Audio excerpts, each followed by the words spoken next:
Hello, everyone, and welcome to another episode of the OMNIA Performance Podcast. I am Fergus Crawley. I'm Jonny Payne. And we are OMNIA Performance. Today we have a very special guest. We could refer to him as Mr. Hybrid, the man that created the hybrid athlete, as in the novel. When was it, Alex? 2012?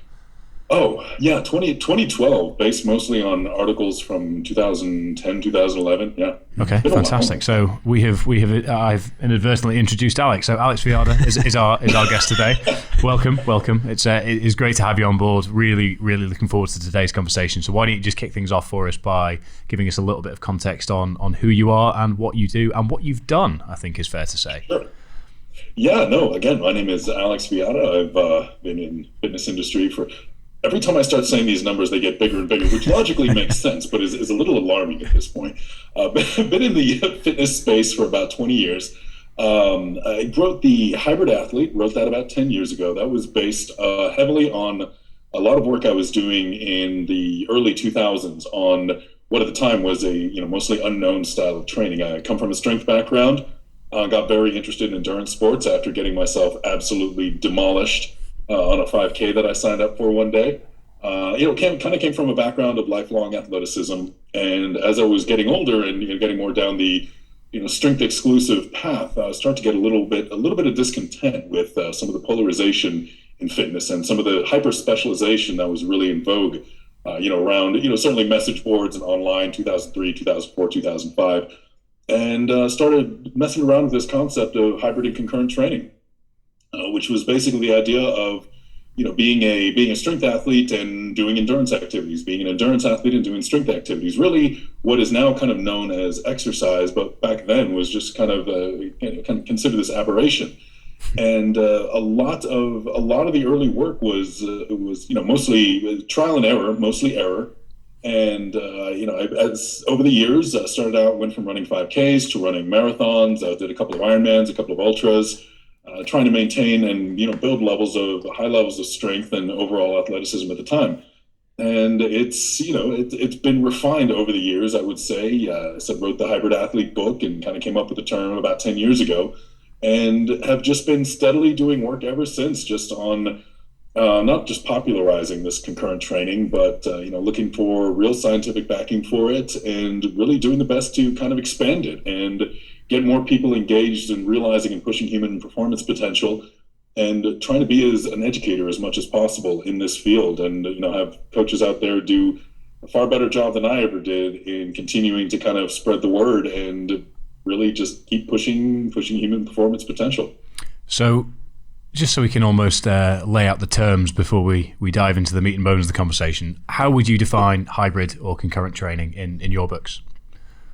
Usually for me, the idea is an athlete who specializes in more than one form of activity, one form of training, and these forms do not explicitly support each other. And I think that's kind of the critical component right there.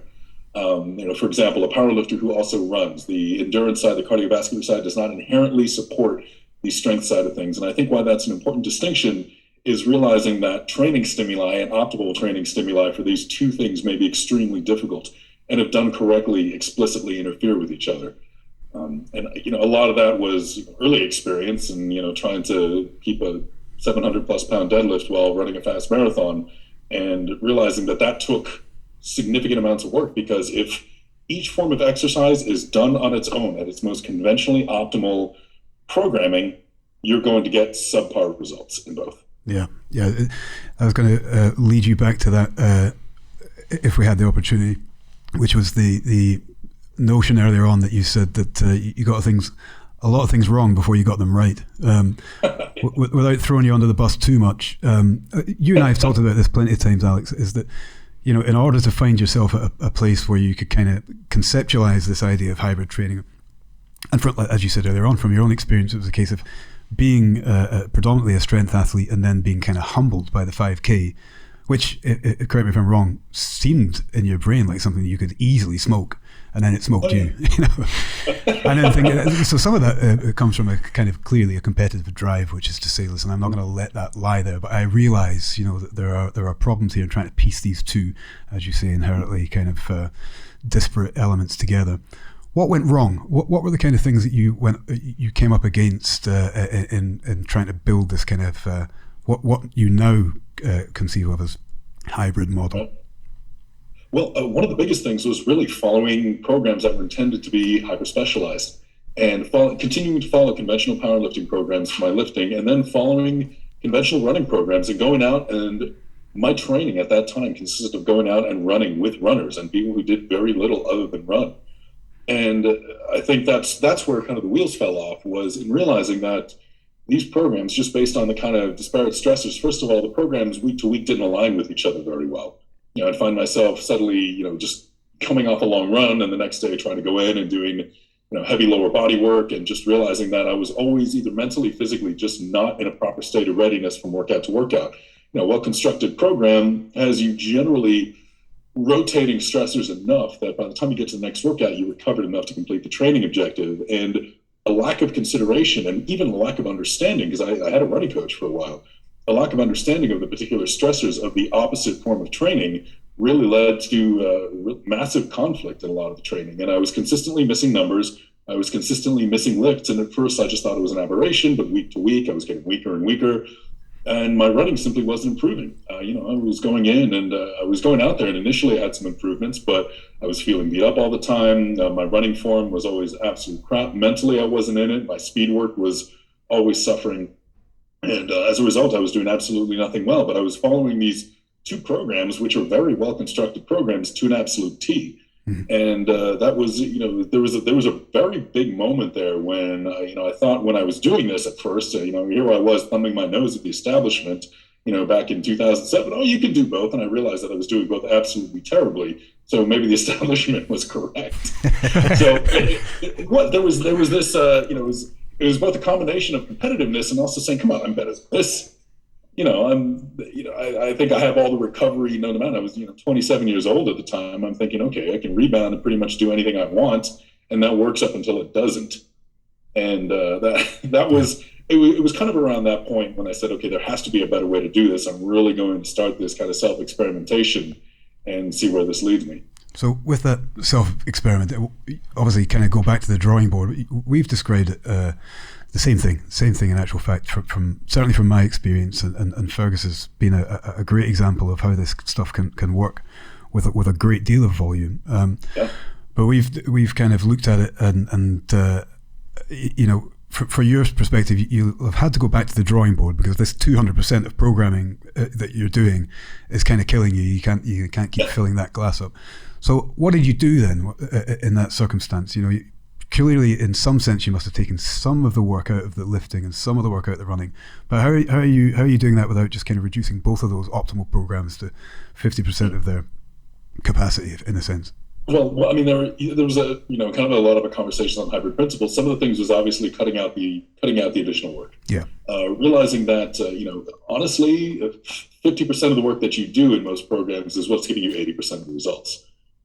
And understanding that there was a tremendous amount of, I don't want to say tradition baked into a lot of programs. A lot of tradition based into conventional running programs, especially at the time. You have to do this. You have to do this amount of mileage in order to actually, get these kind of results right here. And realizing also that there was a lot of overlap. For example, the idea of doing, kind of speed and power intervals in running when my legs had nothing but power, and and the like, and understanding that a lot of programs that are designed for somebody who has no additional stress and no additional athletic capabilities outside of the normal athlete performance envelope for that sport, they may need all of that work. The same thing on the lifting side. There's even a lot of powerlifting programs had a lot of higher repetition or volume work as almost specific conditioning and endless accessory lifts just to kind of fill in the gaps that were returning maybe 2% of investment, but when you had all the recovery time in the world, it was possibly a good idea. So it was really being ruthless and going at the programs I was working with and just cutting out entire swaths of work and reducing the running program down from 5 to 6 days a week down to 3 days a week and saying, what's the minimum amount I can get away with and still continue to progress, and then kind of titrating it from there. And the idea of the least amount of work possible to progress spoke to me really well on both the efficiency standpoint and just being an absolutely lazy POS standpoint. So I really like that. That was my hope.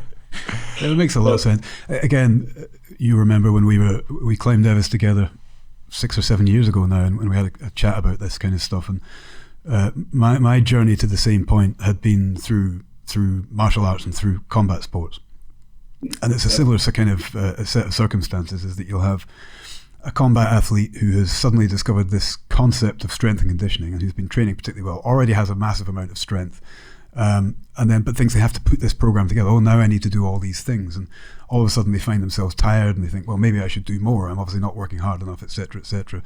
Or another athlete who may be doing a huge amount of technical work and no strength work at all, and finds themselves, being overpowered, whatever it might be. The titration, as you say, you can take one athlete and say, well, you need this, and another athlete and say, well, you need this, and making sure the balance is right so that everything actually moves forward is important.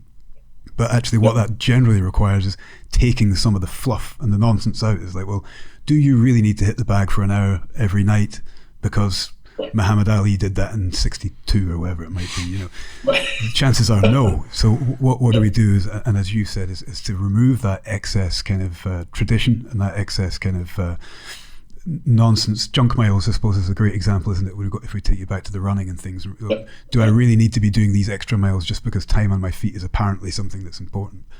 And that kind of probably brings us neatly to your original concept. I mean, forgive me if I'm misquoting. I think it might have been out with our particular niche, in actual fact, that the idea of consolidation of stressors. But in this concept, in this environment, that was something that has actually led to a very sort of key concept in hybrid training. Do you want to take us through your kind of understanding of that, or how you see that as an idea? Sure, yeah. And that's it's kind of the understanding that every specific type of training, when you, let's say you look at exercise and look at training and look into moving the human body, I think part of the mental change and the mental shift was realizing that there is sort of this arbitrary delineation between strength exercise and endurance exercise.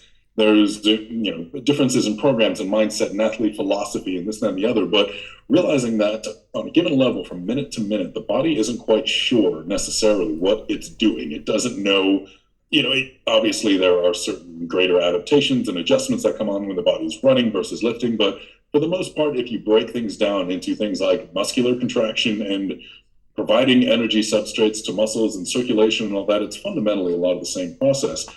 And the consolidation of stressors idea was the idea that we need to look at the specific stressors on the athlete rather than arbitrarily dividing up strength and endurance. So in other words, look at your entirety of what you need to do. So you take your already lean down strength program and you take your lean down running program and you take every little component out and just put it in a big basket. And then when you pull it out of the basket, you're not pulling out the strength side and throwing that on a wall and arranging it, and then pulling out the endurance side and throwing it on a wall. You're looking at everything in that basket and saying, okay, let's look at this in terms of physical stressors. What is the most taxing right here to energy substrates, to, what requires the most time here and requires this is low intensity but high volume work. Okay, let's take those pieces out.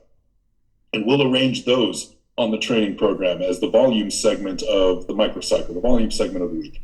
Let's take out all the things that are requiring a high level of mental arousal, force production, rate of force production, explosiveness, etc. Let's take all of those out of the basket and put them on the wall in that portion of the training microcycle in terms of the training week.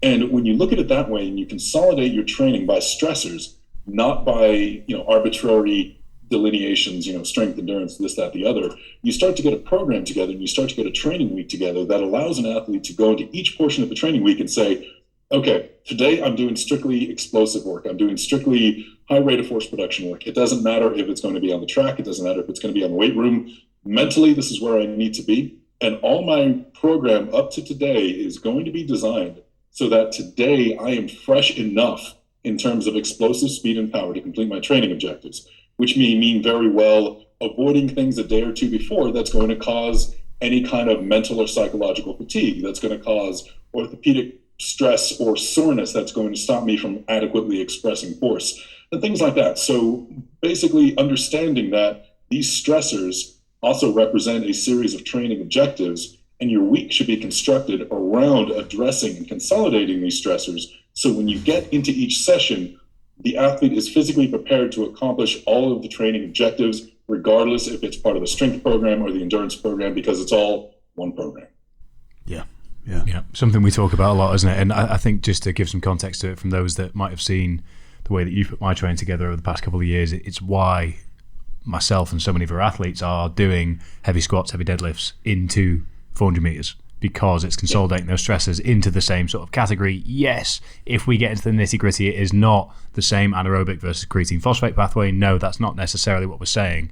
It is the case of we are bunching the sort of similar groupings together so that across the course of a week it can all make sense in terms of that stress demand. But that leads quite nicely into sort of next real point that we want to cover, which is the order of operations and why that microcycle, the week as we're referring to it, is put together in that way. And more importantly, and I think quite topical at the moment, why certain sessions are given priority over others, because the big buzzword that we all need to deal with at the moment is the interference effect. So how do we look at the order of operations within that context? And I appreciate that might be a can of worms, but I think we've got Alex started on the we've got time. I could start with a rant on the interference effect, which I'm sure we could all just rant about endlessly. So as far as the order of operations goes, like you said, they're not precise buckets. You can't compare a 1 rep max squat to a 400 meter sprint. But effectively, we're looking at more than just physiological, biological underpinnings. We're also looking at athlete readiness, which is a whole host of different things. We're looking at the demands, honestly, even from the central nervous system and the brain and the motor cortex when it comes to explosive work and high proficiency work. And when we arrange order of operations in the course of a single training session, we are going from activities that demand the most sort of mental engagement.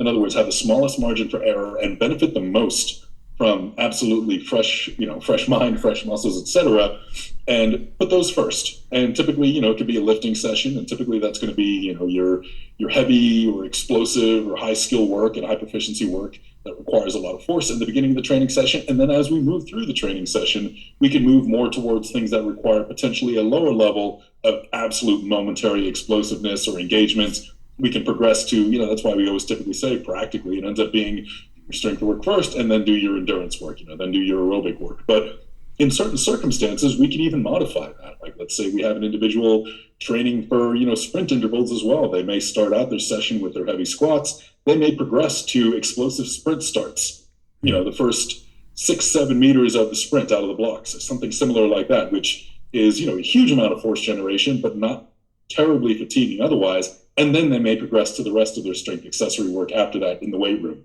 So by maintaining that order of operations and being relatively agnostic, yes, that usually ends up being strength work first and endurance work later. But in reality, when we look at it from that, again, order of operations point of view, we can structure things as we like. And again, not maintain those arbitrary distinctions between different types of, strength or endurance. And by doing so, we can create a very efficient program that allows the athlete to hit every training objective.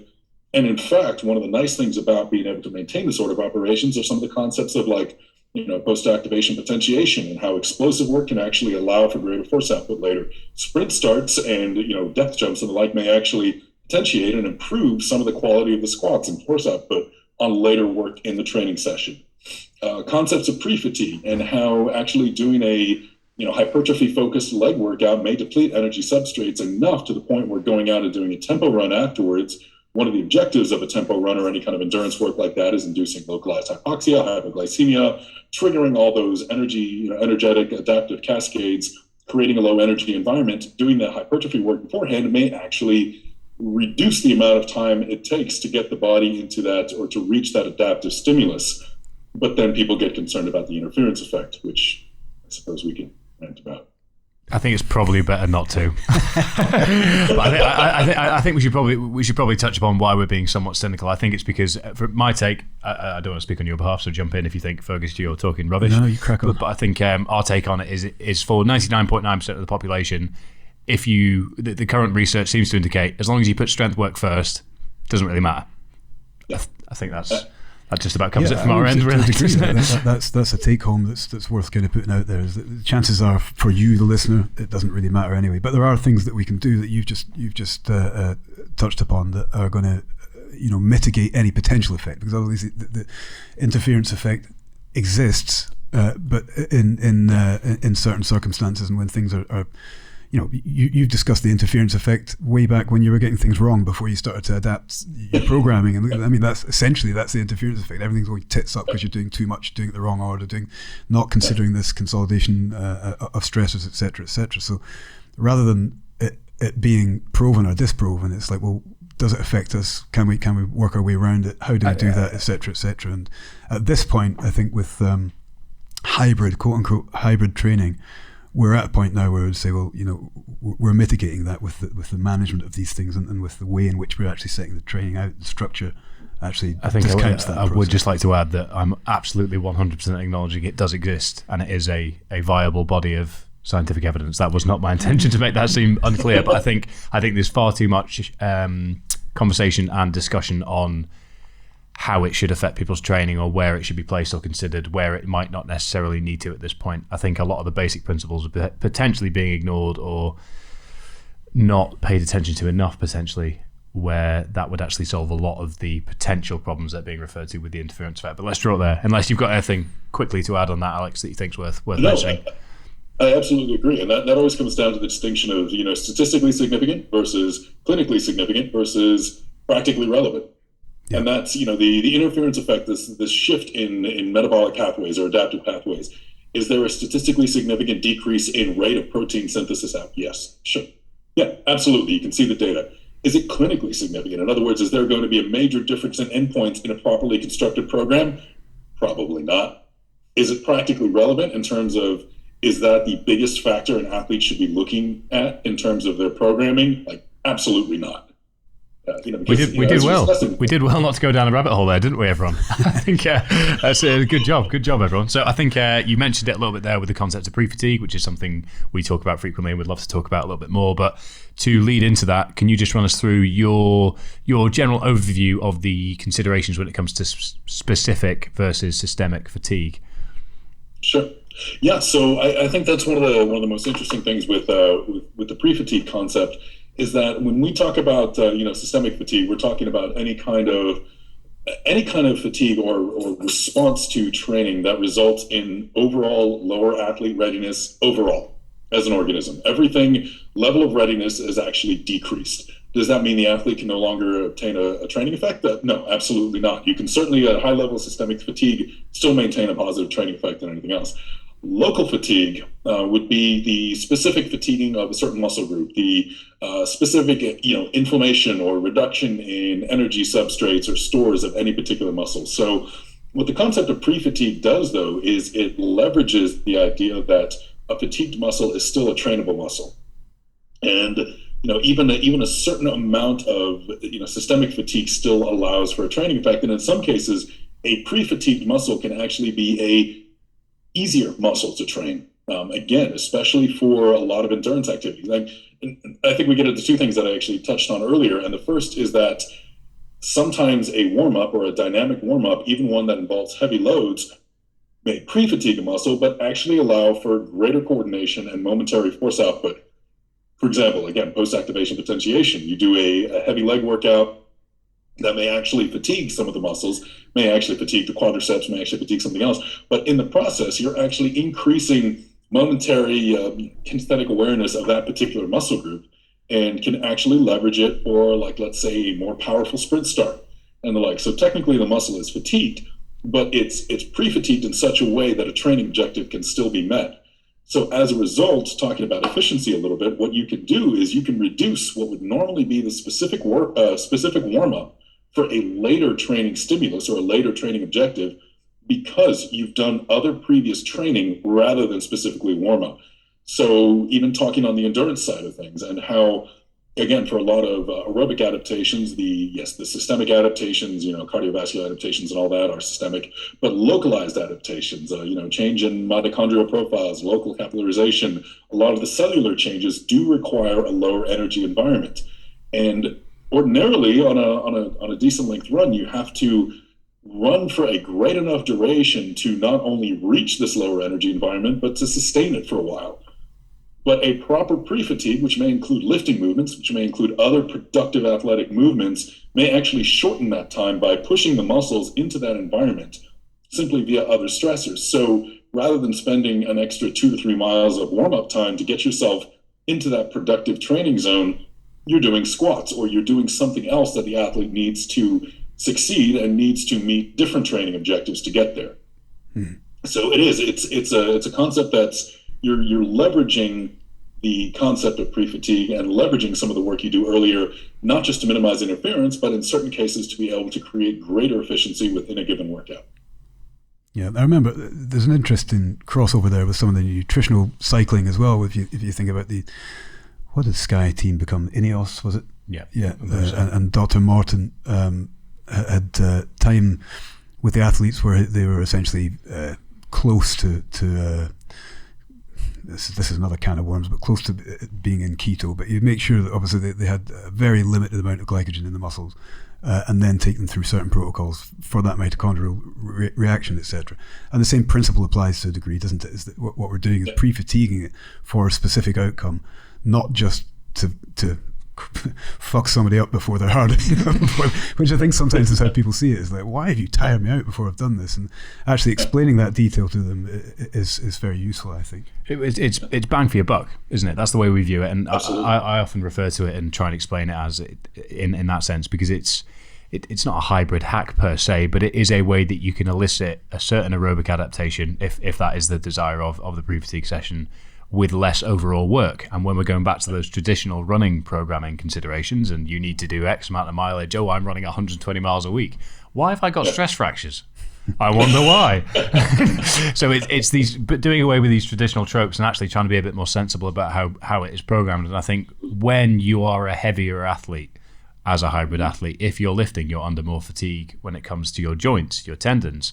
That means you're at a higher risk of injury in some ways because you're under more fatigue. Yes, there's obviously the injury prevention elements that we can talk about, but you're more exposed in some ways. So therefore, getting more bang for your buck with the way that you approach how to elicit that adaptation is a more effective way of training, which is why we use it in most of our athletes, whether they're trying to be strength and endurance focused or not, because it is a good way for them to get the same amount of work done in some ways from an adaptation point of view for less overall mileage, which is a reduced risk of injury. Yeah, I'd agree.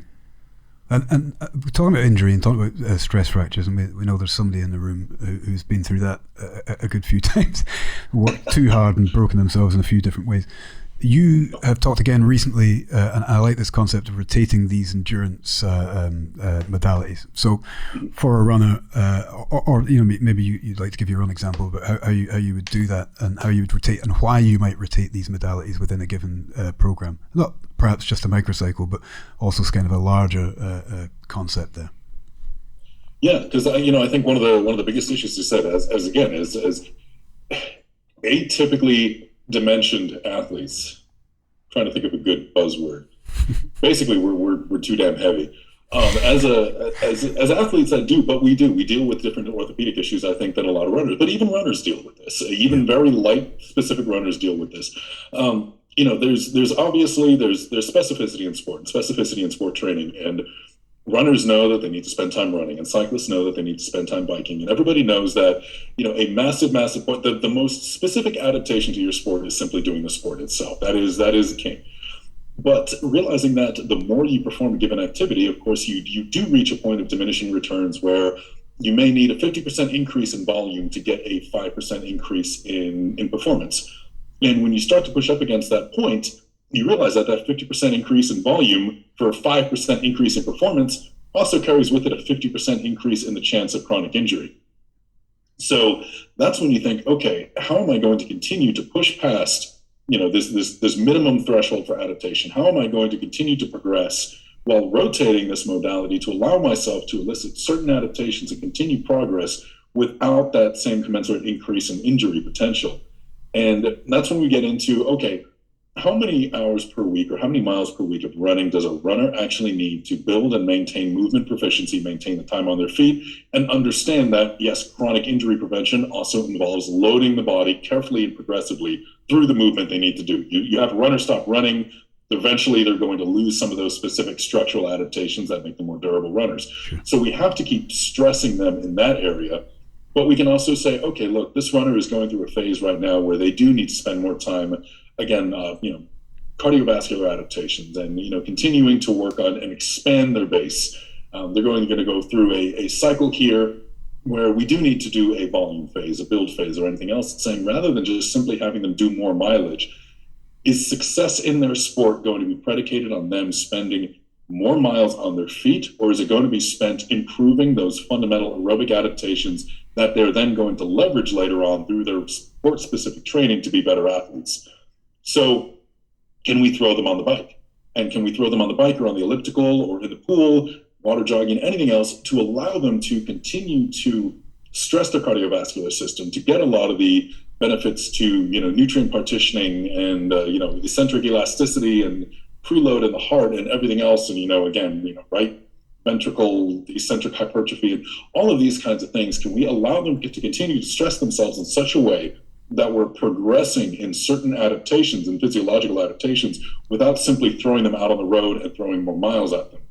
And being able to do so and not being so wed to the idea of the one sport is the thing, it kind of goes back a little bit. And I think this is one area where the lifting community has it very much right. And you even look at programs like Westside Conjugate. The idea behind a lot of conjugate training was saying, okay, we do have the sport objective, which is 3 lifts, very simple stress, it's 3 lifts.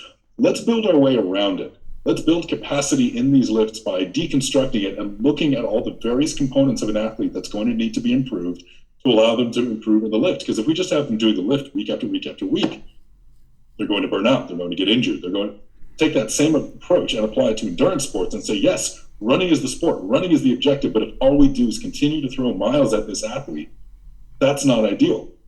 Yes, if an athlete can survive running 150 miles a week, then great, that's the ideal. Most can't. If we can take that athlete down to 80 miles a week, 70 miles a week, 60 miles a week, but maintain 98% of that progress by incorporating more cycling, by incorporating lifting, by incorporating, ski erg, I hate that thing, but any of the other, I really do with the passion, then is that athlete, potentially at the end of the season, they may be 1% lower in specific sport performance than they would have been, but their likelihood of showing up next season and being able to put in a similar effort is significantly higher. Yeah. And so good. I was just going to say, a sustainable athlete is a better athlete, isn't it? Yeah. You're a more effective athlete if you're on the pitch than you are on the bench, or if you're showing up to the race start than you are not. So the strange infatuation that the running community has with mileage and cyclists have with time spent on the turbo in zone 2, or how many kilometers you've climbed on Zwift, up the Zwift, etc., is all, it's the same old, isn't it? It's the same powerlifters. What's your weekly volume? I think Westside's a fantastic example. I hadn't actually considered it like that. I'll definitely steal that as a way to contextualize it to athletes a little bit as it's weak point training, isn't it? It's covering all bases, but eliciting the same systemic response internally. Yeah. So we're getting to the same end through a different method, but it doesn't mean that the primary goal is being sidelined in any way, as long as you've said, that stress is that minimum stress requirement is being met through specific tempo sessions or an aerobic session. If it was the runner, as long as that box is being ticked, then how you get to the other ends that sort of make up the broader ecosystem of the athlete and their adaptation is a bit more creative. You can get there through many different ways. It also speaks back to that very early concept that you described of doing less, the minimal dose, isn't it? Why do you need to do all this work? Are there better, more intelligent things that you can do that will arrive us at the same conclusion without actually killing you? I remember there's a quote, I'm sure I've told you both before, but I still love it. Mark Cavendish, when he took silver at the Olympics, and he was asked how he felt about not winning the gold, and he said, I wish I'd been brave enough to do less. And I've loved that quote ever since, because he was drawn on it, and he said that he had refused to rest because he was looking to beat his competitors. He'd trained more, etc. And he just added more and more and more, and he realised he obviously did exceptionally well regardless, but he realised during his output that actually resting and being a little bit more intelligent about it, and then he came back to win the gold off the back of it. So it's a great concept. I don't want to make it seem like I'm launching any sort of an attack here, as I'm absolutely not, but I'm very interested to hear your take on this, Alex.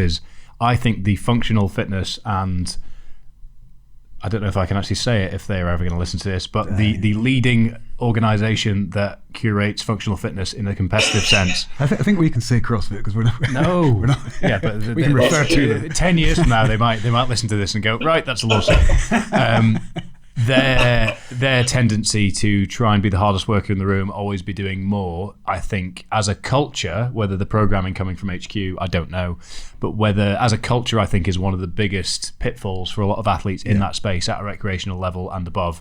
I think the lack of acknowledgement of a considered taper, of a reduction in overall volume, and a general week by week tendency to acknowledge that actually doing double or triple sessions a day doesn't necessarily make you a better athlete. What experiences and conversations you've had with, have you had experiences and conversations with athletes in that position, or is there anything you've observed from a more industry point of view to add there? I have to admit, I was half expecting like a 16-pound medicine ball to go flying from the side of the room and hit one of the guys in the head. But as soon as you said the name, y'all don't say that. Yeah, I think that's actually a really interesting example, because I think one of the things with a leading functional fitness. One of the things with something like CrossFit is that there are a lot of different activities, I think, where athletes feel they need to develop proficiency in. And, when you're dealing with 30, 40, 50 different sports all, thrown together in a pot and trying to get proficient at all of them, you always feel like there's something you could be working on, something you could be doing more work on. And, I think part of that conceit plays into it, where an individual, normally when anybody who competes in almost any other conventional sport, or two sports or three sports, triathlon, for example, you either suck at the swim, bike, or the run, or in most cases, most triathletes, myself included, you suck at all three. But that's only three things to improve in something like CrossFit. The idea that you have 30, 40, 50 things you could potentially get better in leads to very much this idea that I should always be doing more. And I can go in for this session and I can push myself here, and then this next session I'll push myself there and push myself there. And this lack of recognition at how quickly your ability to do everything from continue to actually elicit a positive adaptation and even to continue to learn drops off. And when you look at something like, for example, one of the things I talk about quite a bit is central fatigue. And how central fatigue and muscle afferent feedback and a reduction in central drive and central output can lead to things like impaired motor learning.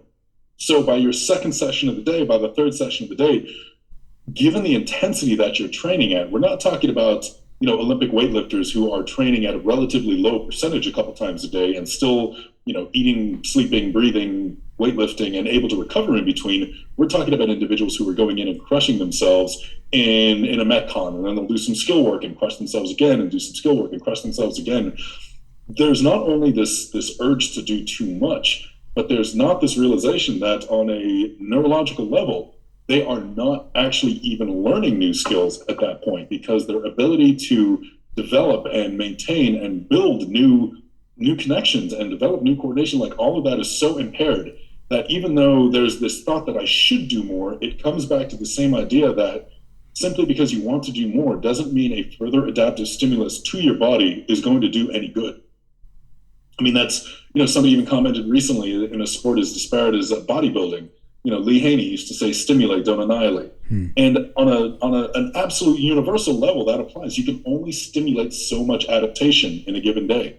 So much, or cardiovascular adaptation, so much neurological, because you can only handle so much stress. Much past that, and you're just grinding yourself into the ground. And it's tempting when you say, well, this is a different modality, I'm doing something different this time.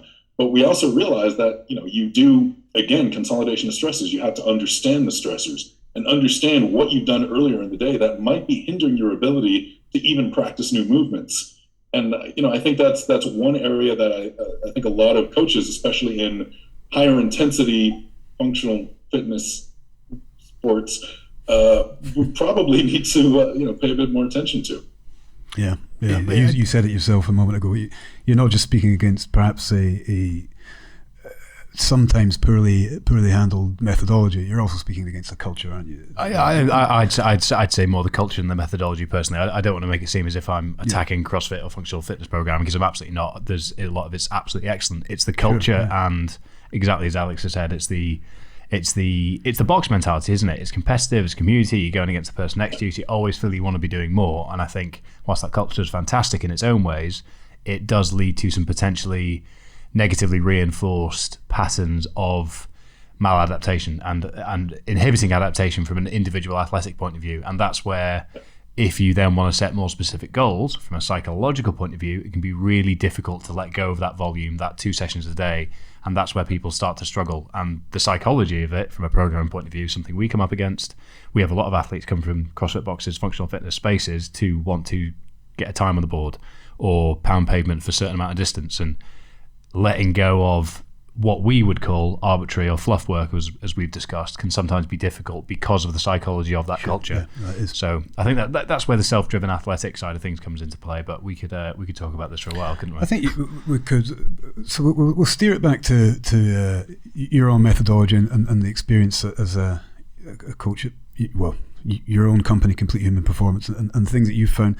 We know, being one of your coaches at CHP as well, that the data-driven stuff, the fact that you can record these metrics, you can interrogate those metrics, it means that thousands upon thousands of athletes through that sort of methodology allow us to confidently say these are the things that work and these are the things that don't. And there's some concepts that we'd probably like to cover off before we close off at any point. One of which being a tendency or a will from a programming perspective to lean towards concentric movements rather than eccentric movements, or certainly sort of focus on those kind of concentric loads and take away that kind of overall fatigue of the eccentric movements. I don't know if you want to talk through that very briefly, and then we'll move on to another concept that we've been itching to talk about sort of from the start as well. Yeah, and I think that's one thing that we found to be extremely effective. I mean, just looking at even the difference in stress and recovery and muscle damage from eccentric versus concentric loading, and how much more work you can tolerate on a concentric focused program or concentric focused exercises or even modalities. And just how, yes, obviously for some sport, the eccentric component is absolutely needed and, it's unavoidable. But when constructing programs and being able to productively do more work while avoiding some of the highest stress portions of movements or highest stress movements, allows more productive athlete routines. It allows an athlete to do more with less cost. And that's really kind of one of the gold standards when you're looking at designing programming, especially if an athlete does want to do more and has multiple objectives. We want to do as little as possible and minimize the cost of each different modality and minimize the cost of each training stressor. So when you look at the whole, if you say you do a concentric focused program and avoid movements or avoid motions that cause a lot of muscle damage for a relatively low return, then you're basically saying I'm giving my athlete that edge in recovery, and I am allowing them to do, again, more productive work and continue to progress in terms of systemic adaptations and progress in terms of movement efficiency in certain areas while maintaining a lower recovery cost. So being able to look at the difference in a lot of athlete programs which do have a lot of concentric only work. And, for example, you can look at conditioning and looking at runners and looking at things like tire drags and sled pushes as opposed to different types of, simple overload, and looking at how that actually seems to positively impact athletes and be very tolerable in terms of an increase in volume. Being able to look at that over just the course of, months and years and thousands of athletes, I think a lot of this stuff has become kind of very validated in that regard. Yeah, I would say so. There's probably more to be said there, but we're conscious of time and want to move into a kind of a couple of concepts. One should hopefully lead into the other. One that we talk about quite a lot, but we'll have your take on it, is that fatigue masks fitness. Now, we've discussed many different ways that one can fatigue oneself ridiculously. We've covered that comprehensively, I'd say, haven't we? Yeah. But what's your take on that? Because it's an interesting one. You mentioned earlier on about athletes. I guess this will lead into this progressive overload and this conversation that we had off air that we'd love to have on air with you as well. Is if you can take us through that and then take us through sort of a little bit of how you get people to address and understand that stuff, and then we'll maybe lead into the other part. So fatigue masks fitness. Jump on that for a second.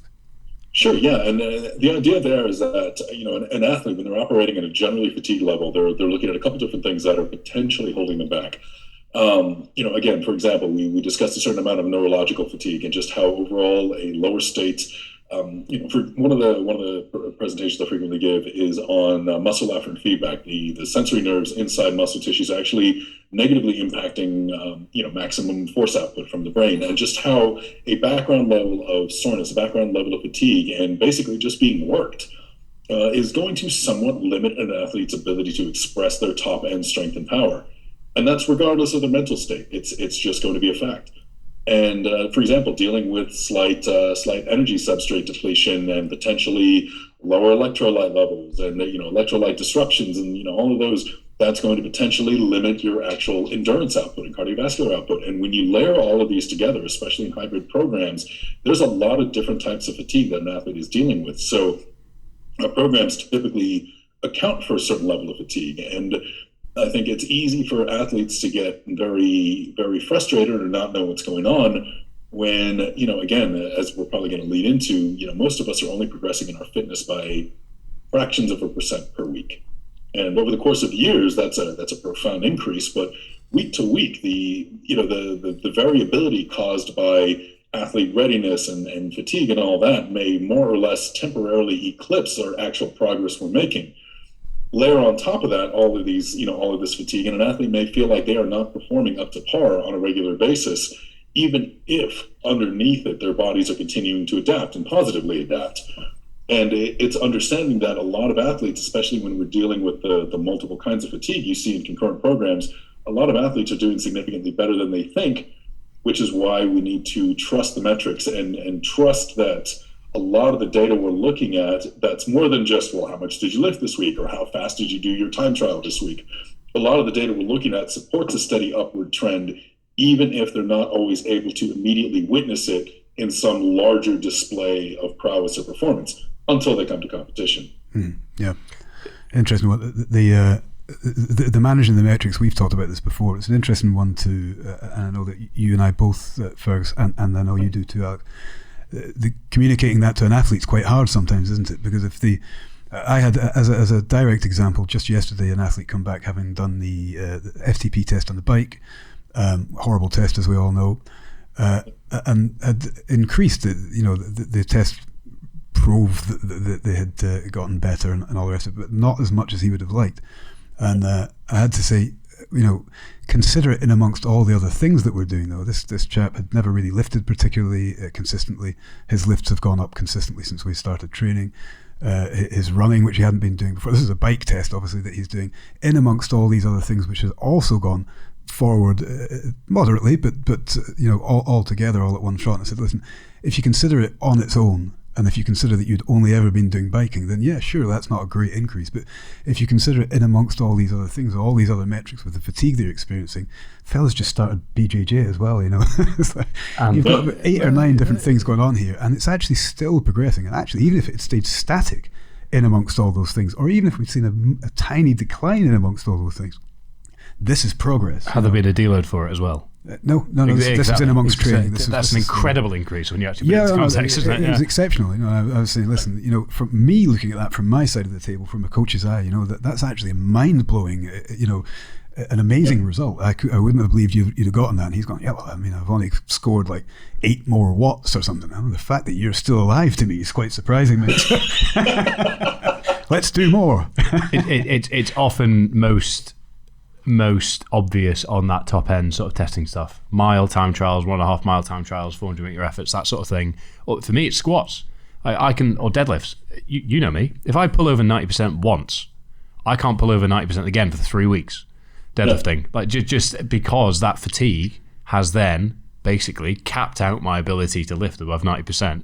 I've used up my allowance, as it were. But if I then took a 2-week focused deload taper where I dropped everything right back, I'd pull 105% and it'd feel quite nice. That's the way I work, and that's something we've ascertained over the years, but it's something that we still need to be aware of, which means that whilst my deadlift max could be 250, if you asked me to go in and do 220 for 5, which in theory I should be able to do, there's some days where I wouldn't even be able to break the floor. And that is a regular occurrence because of the disparate nature of one end of the endurance spectrum, one end of the strength spectrum. You work in them both at the same time, where there isn't really a body of evidence in terms of what is the middle ground, because there isn't one. It's like pairing cheese with ice cream.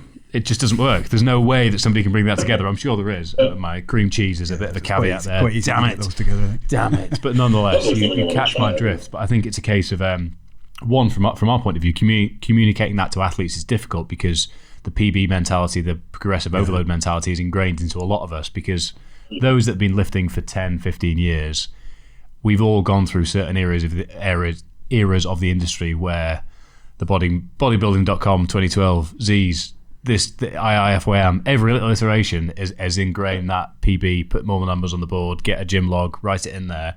But progressive overload isn't as simple as that, is it, Alex? Because you've just spoken about this on Instagram recently, and I think it was a really good way to put it clearly the same, for example, the same weights lifted at the same RPE 1 week later is 1 week more fatigue accrued, which means to achieve the same goal again is in and of itself progressive overload, is it not? Yeah, and that's exactly it. Because the whole process of stimulus to adaptation requires, what is considered an optimal training stress to progress is actually quite a large band. You look at going in and doing a given weight training session. What you can go in there and do 3 sets of something of 8, or you can do 5 sets of something at 9. Whatever. And the overall training stress is actually going to be relatively similar between the two. The idea that I talk about is, let's just say you dialed it down. So this week in your session, you go in with an optimal training stimulus and you challenge your body with that, a novel training stimulus. Like, let's just say you just up the weight on the bar or just up the number of repetitions. You now go in and you target your body with this optimal training stimulus. You go home, you recover, you do whatever else you're doing during the week. Over the course of the next week, how much adaptation has actually taken place then? And again, in a perfect world, even for most of us, again, we're talking about a fractions of a % improvement in, say, muscular strength or force output or anything else, barely perceptible. So the idea that we then go in that next week and we expect for that fraction of a % to be visible in such a way that we can easily add load or add reps it's absolute lunacy if you think about it. So this idea that an athlete needs to be able to go out every single week and exceed their previous week's performance in some measurable way makes absolutely no sense physiologically. So the athlete may go in and they may even, like, let's just say that having hit that optimal training stimulus the week before, in aggregate, especially with the rest of their training, may represent a level of fatigue that the athlete had not actually experienced up to that point. So they may go in the next week and not even be able to hit that same number. Now, does that mean that they have regressed, or does that mean that they are no longer eliciting a training stimulus? No, absolutely not. If I do 200 for 10 this week and the next week I do 200 for 9, is 200 for 9 not enough of a training stimulus? Am I that much better in the course of 1 week where a reduction in 1 repetition is no longer going to elicit any training stimulus at all? No, absolutely not. Unless I am sandbagging so hard in the 200 for 10 that I can really do 16, 17, 18 repetitions, and then I am just barely dialing it in, So the thing here is that understanding that weeks when an athlete is performing at their absolute peak potential may actually negatively impact their ability to even hit the same potential the next week, but they can still maintain a training stimulus provided they're still in that same ballpark the next week. Yeah.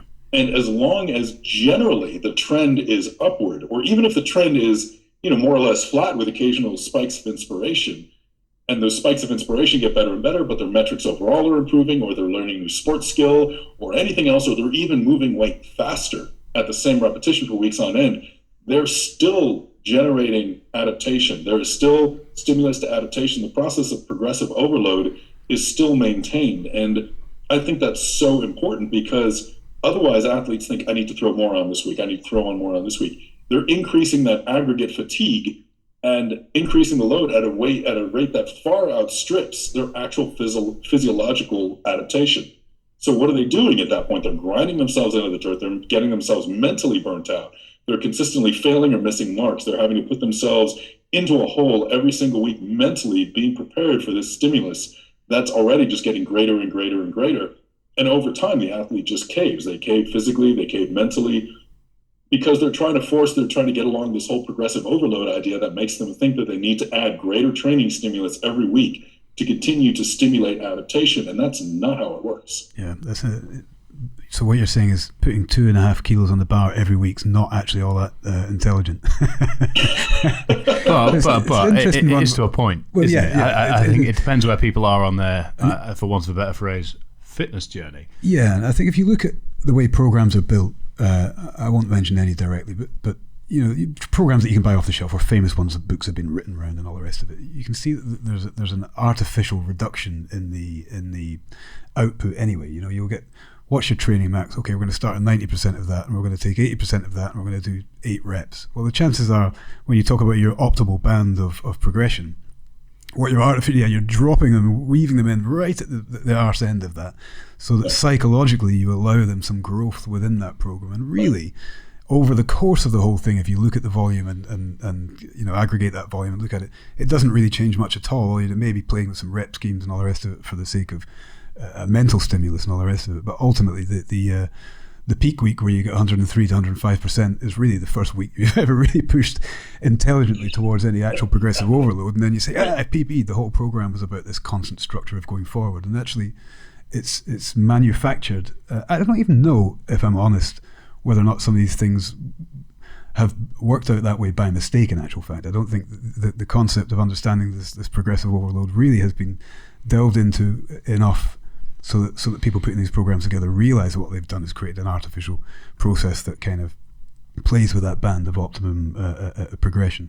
But it's interesting to note, isn't it? Because then we can go back to the athlete and we can say, okay, if you are at that 100 kilos or 200 pounds or whatever it might be for 8 reps for the next 12 weeks, as long as in amongst that program other things are happening, you're aware of the fatigue, you're aware of all the rest of it, the chances are it's enough of a stimulus, as you say, to allow progression anyway. And by the time that 12 weeks is done, we can maybe push for a really good 9th rep, or we can maybe push to 210, but now we're actually dropping back to X amount of reps, etc., etc. But week on week, that 2.5 kilos or 2 pounds or whatever on it, it's not actually necessary, and it's kind of it's a little bit of a red herring in there, isn't it, for people? Yeah, because that's it. Even after 10 weeks of using the same repetition scheme, at the very beginning, that may represent 98% of their capacity. By the end of it, they may have progressed to the point where that only represents 90% of their capacity. Let's say they're somehow magically 8 or 10% better and stronger and everything else. 90% of their capacity is still enough to elicit a growth stimulus. Yeah. It's no longer optimal. Certainly, maybe they could throw another kilo or 2 on there. And yes, improvement would be great. But that athlete needn't get frustrated if that's not their particular training focus that one time, if they're simply maintaining, because they are still actually, in actuality, they're still progressing. Yeah. I think, interestingly, what you just touched upon there is a lot of the programs that have books built around them, etc., are quite conventional or off the shelf, the ones you go to, the ones you've heard of. The way that that's put together, whilst yes, there's a psychological build-up that allows for that linear progression, it's also another great example that less could well be more in this case, and that actually what it's doing is holding people back from pushing too hard too soon to sort of reinforce a lot of the points we've already made, which is why those programs have stood the test of time and become so effective, is because they are actually buying into some of the principles we've already discussed, which is interesting to reflect upon now, isn't it? I think so. I think drawing it back to our particular environment where we're looking at hybrid athletes, and that example that I gave of the chap who's doing a million things he never was before. Skill, talking about BJJ, he's a white belt and fresh in it, so super excited and learning new things every week. And the amount of skill, I know that you work with some excellent BJJ players, Alex, and the amount of skill and the amount of fatigue and the amount of all the things that build up when you try something new, especially something as fatiguing as BJJ, to even maintain anything and everything else in amongst that is a huge amount of progress. But again, delivering that detail to the athlete themselves, something like hopefully this kind of podcast where you can kind of step outside of that and allow people to understand it, and the things that you guys are posting over at CHP can help people kind of have that little bit of a, oh no, I am doing well, as opposed to, fuck it, I haven't got that extra 1 pound or that extra 1 rep, I'm just going to give up. Obviously my coach is an idiot and I'm sick of this hybrid bollocks anyway. I've gone backwards. No. If you went on holiday for 2 weeks, ate like an animal and had lots of booze, you'd probably be stronger than you ever were before 2 weeks, like the week after you got back. It's funny how even if you put your body in conventionally stressful conditions, if you really truly let all that fatigue from training settle, you can come back and be so strong, so fast, so fresh. It's always been fascinating to me that the 1.5 weeks post powerlifting competition, where I'd just eaten like an animal, probably had a few beers, slept very well, abandoned all the habits that normally keep me bolted down to the floor. I go into the deadlift and think, might work up to a heavy 2-inch deficit conventional. I've pulled 240 kilograms. Have I done that? And it's because all that fatigue settled, where we're constantly training at a certain level. Peaking is letting that drop to then sort of ramp right into it. And also the power of beer should very key. It's very important to mention. But fatigue, I don't know if you've got any more reinforced scientific evidence on it, Alex, to hand in your head. Not as if you've got a sheet ready to pull out, but the actual dissipation of fatigue in terms of, I know it's obviously highly individualized, but for me, I reckon my turnaround time from high volume, high intensity to race day ready is about a 3-week period for a steady ramp down in fatigue for me to be ready to perform, for that fatigue to settle, for that mask to be reduced. Is there any general consensus on those mechanisms, or is it largely individual? I mean, it is a huge part of it is individual, but there's a lot of things that happen in the course of they always say that the gold standard for, like, let's just say looking at overreaching versus overtraining as an example, is whether or not a reduction in training capacity persists for more than about 2 weeks. Now, 2 weeks sounds arbitrary, but 2 weeks usually represents a period of time after a marked reduction in training intensity where a lot of systems, including, endocrine system, including, we're talking about, again, the central nervous system output, where a lot of those things have normalized, and then not only normalized, but allowed the athlete to then recover and begin to re-express their actual capability.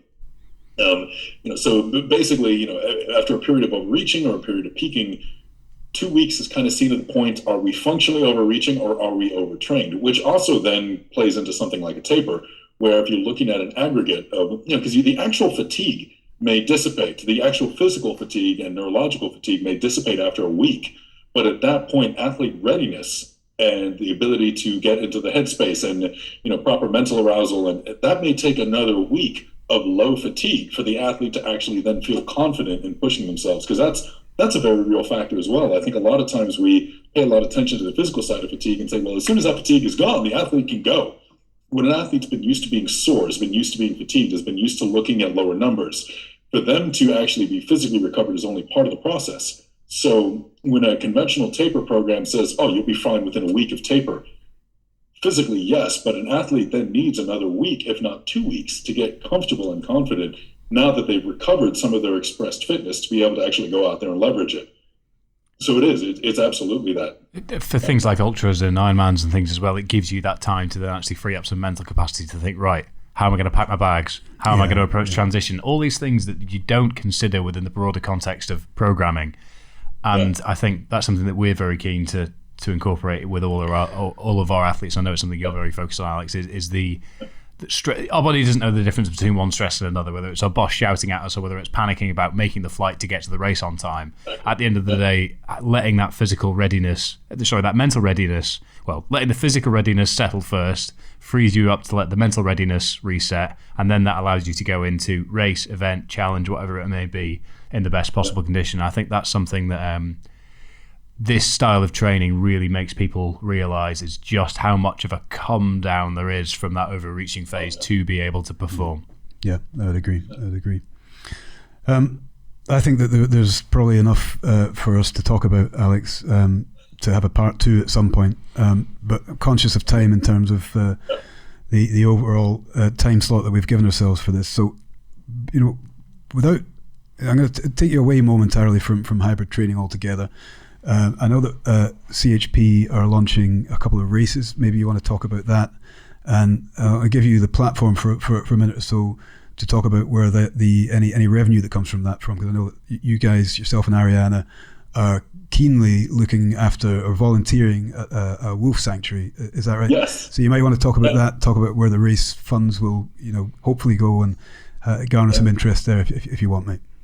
That would be fantastic. Yeah, so we volunteer at the California Wolf Center. It's a nonprofit just located maybe 30 minutes from us, and they're one of these centers that basically takes care of and raises and helps raise probably the most endangered species of wolf in the world. It was the Mexican gray wolf. I think there were 7 breeding pairs left in the wild at one point, nearly extinct. Bloody hell. And what this organization does is they actually raise them, they breed them, they do like cross fostering where they raise wolf puppies and then actually send them out into the wild to be raised. And they're kind of a small organization that kind of barely survived their way through COVID, but does amazing work, and got amazing people working there. And so what we're doing is basically a virtual event, a couple different distances, ruck, run, whatever. It's a virtual event, and you can get all the information on it, and the proceeds from it are going to be heading directly to this organization to support what they're doing. And when I say that they really do good work, it's amazing. They do all their own construction out there. It's all pretty much a labor of love with them, and they're just really hardworking people and very cool animals that have actually come back from the brink of extinction. I think there are 300 of them now. Oh wow! Okay, so definitely good work being done then. Yeah, great. Yeah, great. Yeah. So, if people are to be interested in that particular set of races, you guys have this kind of leads us to the usual podcast outro, I suppose, which is where can people find you? Where can people find the Complete Human Performance, and how can people get involved in that? Honestly, the best thing is the Complete Human Performance Instagram, which is just at Complete Human Performance. That has all the links right there in the bio to all the events we're doing, pretty much everything we do, from education material to coaching to events. All of that is contained right there. That's the best place to go. Excellent. Fantastic. Well, Alex, from both of us, thank you very much for your time, for your insight, for your knowledge, and for everything that's really been very insightful for us and for our listeners, I'm sure. So always a pleasure. Never a chore. Thank you guys. You guys are doing incredible work. So I'm proud to be here. Yeah. Well, thank you again, and have a good rest of day. We can say from 6 p.m. in the UK as it's coming up to 10 with you, is it? 10. 10. Well, have a good morning and a good afternoon. Thanks again. Cheers. Thanks, Alex.